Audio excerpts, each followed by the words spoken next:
पुण्यामध्ये महाराष्ट्र नवनिर्माण सेनेकडून महानगरपालिकेमध्ये महापालिका आयुक्तांच्या कार्यालयाबाहेर हे आंदोलन सुरू आहे।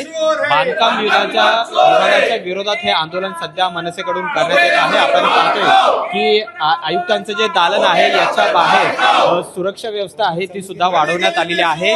काही वेळापूर्वी या बांधकाम विभागाचे प्रमुख अनिरुद्ध पावसकर हे या ठिकाणी आलेले होते आणि त्यांना सुद्धा घेराव घालण्याचा प्रयत्न आहे तो मनसेकडून करण्यात आलेला आहे। आणि त्याचबरोबर प्रातिनिधिक स्वरूपामध्ये पैशांची उधळण आहे ती सुद्धा महापालिकेवर करण्यात आलेली आहे। हेमंत संबूस आपल्यासोबत आहेत। काय नेमकं तुमचं म्हणणं आहे? अनिरुद्ध पावसकर यांना सुद्धा तुम्ही घेराव घातलेला आहे, नेमकी काय मागणी आणि हे क्लासेसचा नेमका विषय काय आहे? जवळपास 3 महिन्यांपासून डेक्कनला जी इमारत आहे ज्या ठिकाणी मोठेगावकर क्लासेस चालू होते त्या ठिकाणी आम्ही त्यांना सांगतोय की ही इमारत अनाधिकृत आहे, हे क्लासेस अनाधिकृत आहे, ज्याच्यावर कारवाई करा। त्यांच्याकडनं कारवाई होत नव्हती। आम्ही सातत्याने सांगतोय की बाबा हे बिल्डिंगला भोगवटा नाहीये, याला टॅक्स लावलेला नाहीये।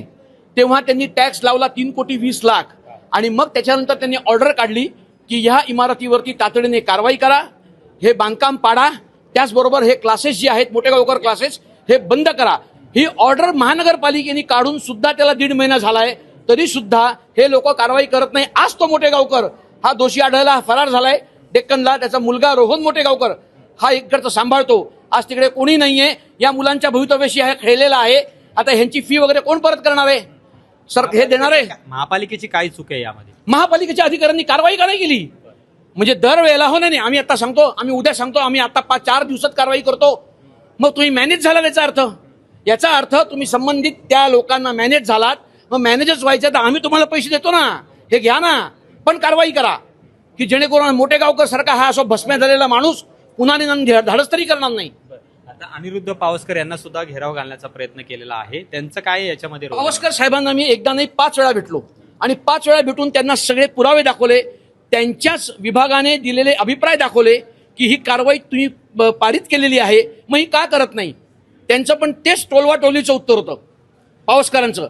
आणि म्हणून आम्हाला आज आयुक्तांकडे न्याय मागण्यासाठी आम्ही इथे आलेलो आहोत। आयुक्तांवरती विश्वास आहे, आयुक्त बघू काय न्याय देत आहेत। सोडलं नाही आतमध्ये? सोडतील ना, नाही सोडलं तर मग आहेच मनसे, मग आम्ही बघणार नाही मात्र कोण यावेळेस। मागणी काय याच्यामध्ये? महापालिकेच्या अधिकाऱ्यांवर ते क्लासेस बंद, कारण आता तिकडून सगळे फरार आहेत। 4 दिवसांनी पुन्हा क्लासेस चालू होतील, काय करणार?